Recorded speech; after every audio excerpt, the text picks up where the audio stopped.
नहीं रही तो हम आपको लेंगे से वापस कर दिया जा रहा है। मैं प्रेस वाले भाइयों से कहना चाहता हूँ, सरकार की इन नाकामियों को आपको उजागर करना चाहिए, इसे जल्द से जल्द इसको उजागर करना चाहिए। अभी शताब्दी अस्पताल में एक स्वीपर झाड़ू लगाने वाला एसीजी कर रहा है, ईसीजी कर रहा है, और उसके बाद हमारी नगर सेविका बुर्का पहन के एक पेशेंट बन के गई, दरवाज़ा खोली तो वो एक आदमी एक लेडी को कपड़ा उठा करके उसकी एसीजी कर रहा है। अब सोचिए आप। और उसके बाद इतनी आवाज़ उठाई कि प्रेस में आया, चारों तरफ है, आज तक उस पर कोई कार्रवाई नहीं है, नहीं स्टाफ ही नहीं है। ये हालत हुई है। शताब्दी हो गया या यह हॉस्पिटल जो है अपना ये क्या बोलते कस्तूरबा अस्पताल, इन सब में सफाई के कारीगर, इसमें अभी जो है कस्तूरबा में जो बैंडेज लगाना था तो सफाई के कारीगर बैंडेज लगा रहे, डॉक्टर ही कंपाउंडर नहीं है, डॉक्टर ही नहीं है।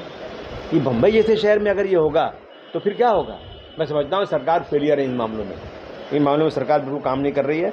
दोस्तों, अभी नांदेड़ और औरंगाबाद में बच्चों की जो मौत पहले हुई थी अस्पतालों में, इसकी सुनवाई सरकार ने बहुत फटकार लगाई है और ये कहा कि आपने फंड का 66% इस्तेमाल ही नहीं हुआ। हेल्थ का 66% आपने पैसा इस्तेमाल ही नहीं किया और फैसिलिटी नहीं अस्पताल के अंदर है। इतनी फटकार लगाई गई और इसके बाद भी खाली पोस्ट नहीं भरी गई आज तक, और आवाज़ चिल्लाते रहो, कुछ होता नहीं है। इसलिए दोस्तों, हम आप प्रेस के सामने कहना चाहते हैं कि सरकार इन नाकामियों को दुरुस्त करे। गरीबों के साथ बहुत ज़्यादा हो रहा है और जो है अभी जो रोज़ाना नफरती भाषण कर रहे हैं उन पर कार्रवाई होना चाहिए, नहीं तो इससे लॉ एंड ऑर्डर और ख़राब होगा।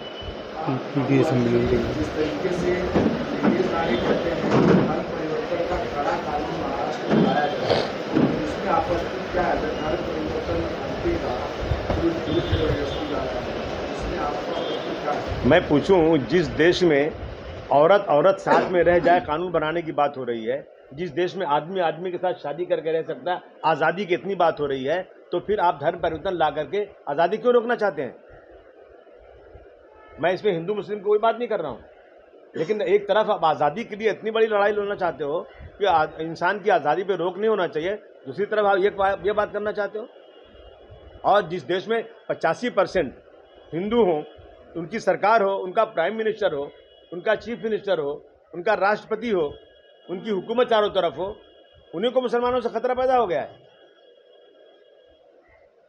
जो कैबिनेट मंत्री इस तरह की बात कर रहे हैं और सरकार भी सुन रहे हैं, नहीं है, तो इसके खिलाफ आप कोर्ट में बहुत मुकदमे गए, कोर्ट में केसेस 20 तारीख फैसला होता है। आज कोर्ट की हालत यह है कि 5 करोड़ केसेस पेंडिंग है। एक पुष्ट मर गई, दूसरी मर गई, तीसरी पुष्ट में फैसला नहीं हो रहा है। जाएं कहाँ? बर्बाद गुलिस्तान करने को बस एक ही उल्लू काफ़ी है, हर शाख पे उल्लू बैठा है, अंजाम गुलिस्तान क्या होगा? जाएंगे कोर्ट।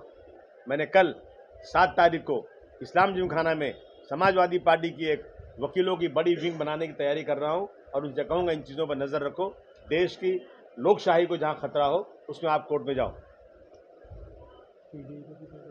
अभी हम 8 तारीख को एक पीडीए की कॉन्फ्रेंस कर रहे हैं।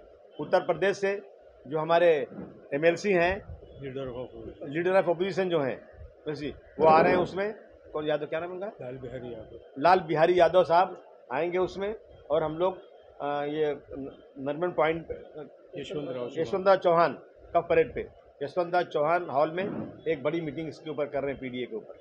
यूपी के देश में कुछ राज्यों में यूसीसी लागू हो गया, महाराष्ट्र में भी करने की चर्चाएं चल रही हैं, इसको किस तरीके से देखें? नहीं, इनकी सरकार है, इनका दिमाग आसमान पे है, मेजॉरिटी के बेस पर जो चाहे फैसला कर लें।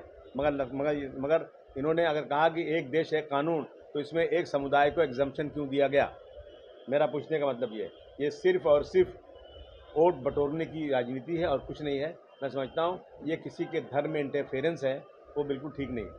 सर, बीएमसी चुनाव 3 साल से नहीं हुए आपने कहा, लेकिन शिवसेना, यूपीपी और कांग्रेस अकेले चुनाव लड़ने की हामी भर रही है, ऐसी चर्चाएं हैं। समाजवादी पार्टी का स्टैंड क्या होगा? अकेले लड़ेगी, इनके साथ जाएगा? नहीं, मैं तो अकेले लड़ूंगा, इनके साथ जाऊंगा नहीं, मुझे लेंगे भी नहीं, मैं जाऊंगा भी नहीं क्योंकि ये लोग कोई कोऑर्डिनेशन करते नहीं। ये सब ऐसे हैं कि बिल्ली की तरह लड़ते रहते हैं अपने दूसरे के लिए। एक तरफ अलायंस की बात करते हैं, दूसरी तरफ एक दूसरे के खिलाफ रहते हैं। अभी कांग्रेस जो ये आपके खिलाफ लड़ रही है, कल फिर आएगा इलेक्शन ना, आइए अलायंस करने, फिर मेरे बहुत अच्छी पार्टी है, हम साथ में हैं, फिर 3 दिन के बाद लड़ाई कर लेंगे। ये वोटों की राजनीति है। बहुत दुर्भाग्य है कि लोग जो है सीटें चुन के आते भी नहीं और आपस में लड़ करके अलायंस पूरा खराब कर देते हैं। समाजवादी कितनी सीट से लड़ेगी? मुंडे जो है उन पर करुणा मुंडे उनकी पहली पत्नी को कोर्ट के स्वीकार किया और फैमिली कोर्ट ने ये भी कहा है कि मंत्री धनंजय मुंडे ने घरेलू हिंसा की है करुणा मुंडे। कैसे देखते हैं कैबिनेट मंत्री अपनी बीवी पर? मैं अगर अपनी बीवी पर अत्याचार कर रहा है तो उस पर केस होना चाहिए और उनको जो सरकार जो है ऐसे लोगों को सबक सिखाना चाहिए। और महिलाओं के साथ अत्याचार हो तो कभी बर्दाश्त नहीं किया जाए। अच्छा, एनडीए और यूपीए दोनों आपस में लड़ने की बात करते हैं। महाराष्ट्र के अंदर यूपीए के लोग जो इंडिया अलायंस से लोग हैं वो आपस में ही इस तरीके से लड़ रहे हैं, दिल्ली में जिस तरीके से लड़ रहे हैं, इनका अलायंस किस तरीके से देखते हैं और आप इस अलायंस के खासकर महाराष्ट्र में बढ़ रहे हैं? मैं समझता हूं कि ये अलायंस जो बना था यहाँ पे महाविकास अघाड़ी और देश में जो है इंडिया अलायंस ये लोग पार्लियामेंट के इलेक्शन में तो थोड़ा ठीक थे, लेकिन उसके बाद दिमाग ख़राब हो गया, थोड़ा सीटें चुन कर आ गई। तो ये लोगों ने जो ये किया ना, मैं समझता हूँ इससे जो है ना सबक सीखना चाहिए इनको महाराष्ट्र के इलेक्शन से। अभी भी सवेरा है, बैठ करके सीटों पर झगड़ा करने के बजाय अगर एक ही नीति के लोग हैं तो अब कायदे से अलायंस करना चाहिए, वरना फ़ायदा नहीं, अलायंस से कुछ होने वाला नहीं है। लाडली बहन योजना जो है उसके नियम रोज बदल रहे हैं और साथ ही साथ ये भी कहना है सरकार का कि कई सारी बांग्लादेशी महिलाओं ने भी इसका लाभ उठाया। बांग्लादेशी महिलाओं ने उठाया तो सरकार को कटघरे में खड़ा करना चाहिए। आपने दिया क्यों उसको भाई? अगर उनके पास आधार कार्ड है, उनके पास राशन कार्ड है, उनके पास सारी चीज़ है, तो जिन लोगों ने दिया पहले उनको आप पनिश करो, उनको देखो आप। ये तो सरकारी नाकामी है देने की। और लाडली बहना की स्कीम देकर के सरकार ने बैठ के आ गए, अब रोज़ाना उस पर चर्चा हो रही है। सारा खजाना खाली हो चुका है, लोगों को तनख्वाहें नहीं दी जा रही हैं। सरकार को देखना चाहिए ना कि भाई इलेक्शन के लिए जीतने के लिए सारा खजाना खाली कर दो और लोगों की तनख्वाहें न दो, लोगों को पेमेंट नहीं करो, तो ये तो ठीक नहीं है देश के लिए।